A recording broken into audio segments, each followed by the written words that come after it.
اعوذ باللہ من الشیطان الرجیم بسم اللہ الرحمن الرحیم۔ قرآن مجید میں کل 114 صورتیں ہیں اور 114 صورتوں کے اندر سب سے سخت ترین عذاب یا جہنم کی سب سے سخت ترین ڈسکرپشن اگر کسی صورت میں دی گئی ہے تو وہ 104 نمبر صورت سورۃ الہمزہ ہے۔ جہنم کا عذاب سنتے ہی عام طور پہ ذہن میں یہ آ جاتا ہے کہ ہو سکتا ہے شرک کے اوپر ہو، بدکاری کے اوپر ہو، چوری کے اوپر ہو، سود کے اوپر ہو، لیکن حال یہ کہ اس صورت میں ایسی کسی چیز کا ذکر نہیں بلکہ ان دو باتوں کا ذکر ہے جو عام طور پر آج کل ہمارے معاشرے میں سوئی ڈش کی طرح کی جاتی ہیں، اور وہ ہے ویل لکل ہمزۃ لمزہ، تباہی بربادی ہلاکت ہے ہر ہمز اور لمز کرنے والے کے لیے۔ ہمز اور لمز کے مفسرین کرام نے مختلف معنی لکھے ہیں۔ وہ لکھتے ہیں ہمز کے 4 معنی ہیں۔ نمبر 1 یہ کسی انسان کے پیٹھ پیچھے اس کے عیب گنوانا، اس کی برائیاں گنوانا، وہ فلانا وہ کیا نالائق ہے، وہ کیا نکما ہے، وہ کیا سفارشی ہے، اس کو تو بات کرنے اور کپڑے پہننے کا ڈھنگ سنگ ہی نہیں آتا۔ دوسرا معنی لکھا ہے ہمز کا کہ لوگوں کا پردہ نہ رکھنا، لوگوں کا پردہ چاک کرنا، اگر کسی کا کوئی سیکرٹ کوئی راز آپ کو معلوم ہو جائے فوراً پبلکلی سب کو بتا دینا، او فلانے کی بات پتہ لگی ہے، اس کی منگنی ٹوٹ گئی ہے، اس کا تو چکر چل رہا ہے فلانے کے ساتھ، وہ تو ایگزام میں فیل ہو گیا ہے۔ اور نمبر 3 یہ کہ دوسروں کی عزت اور اس کی ساخت کو نقصان پہنچانا،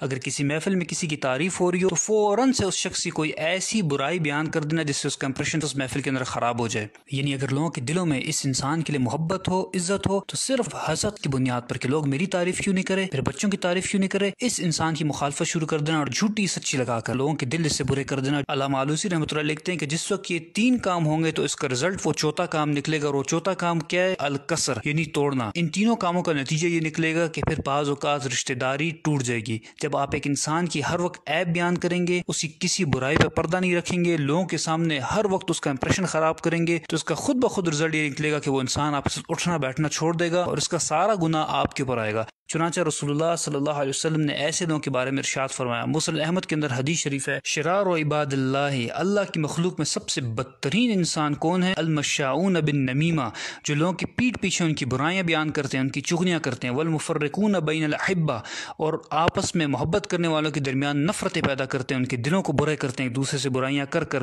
والباغون البراء اللعنت، اور بے گناہ اور معصوم لوگوں کو بدنام کرنے کی کوشش کرتے جن کا کوئی قصور نہیں ہوتا، فضول میں ان کی طرف اس قسم کی نسبتیں کرتے ہیں جو کام انہوں نے نہیں کیے ہوتے۔ اور ایک روایت میں تو یہاں تک آیا کہ یحشرہم اللہ فی وجوہ الکلاب، اللہ تعالیٰ ان کے چہروں کو کتے کی طرح بنا دے گا قیامت کے دن۔ اور دوسرا لفظ اس آیت میں ذکر ہوا ہے وہ ہے لمز۔ مفسرین کرام لکھتے ہیں کہ ہمز کا معنی تو 4 کام کسی کے پیٹھ پیچھے کرنا، لیکن لمز کا معنی یہ ہے کہ کسی انسان کے روبرو اس کے سامنے 3 کام کرنا۔ نمبر 1 یہ کہ بات بات پر اس کو تانے دینا، تمہیں تو کچھ آتا ہی نہیں ہے، تم سے تو کوئی خیر کی توقع ہے ہی نہیں، کبھی کوئی کام تم نے ڈھنگ کا کیا ہے۔ نمبر 2 یہ کہ اس کو لوگوں کے سامنے ذلیل کرنا، اور نمبر 3 یہ کہ اس کا محفل میں مذاق اڑانا، منہ سے اشاروں سے اس پہ ٹانٹ کرنا، اس کی شکل صورت کا مذاق اڑانا، اس کے کپڑوں کا لباس کا مذاق اڑانا۔ رسول اللہ صلی اللہ علیہ وسلم نے اس قسم کے لوگوں کے بارے میں ارشاد فرمایا کہ مررت بقوم، معراج کے موقع پر مجھے ایک قوم دکھائی گئی، اسفار من نحاس، ان کے ناخن نوکیلے تانبے کے بنے ہوئے تھے، یخمشون وجوہہم وصدورہم، اور وہ اپنے ناخنوں سے اپنا منہ بھی کھرید رہے تھے اور اپنے سینے کو بھی نوچ رہے تھے۔ میں نے پوچھا کہ یہ کون لوگ ہیں جو اتنی تکلیف میں ہیں؟ مجھے بتایا گیا کہ یہ آپ کی قوم کے وہ لوگ ہیں جو لوگوں کے پیٹھ پیچھے ان کے عیب بیان کرتے تھے، اور یقعون فی اعراضہم، اور یہ لوگوں کی عزت اور آبرو سے کھیلا کرتے تھے۔ اور جب ہماری فرینڈز اینڈ فیملی گیدرنگز ہوتی ہیں، اور واٹس ایپ، فیس بک، سوشل میڈیا پر جو فرینڈز اینڈ فیملی گروپس بنے ہوتے ہیں، وہاں پر دوسرے کا مذاق اڑایا جاتا ہے، ایک دوسرے کو ذلیل کیا جاتا ہے، اور ہم کیا کہتے ہیں؟ ہم تو شغل لگا رہے ہیں،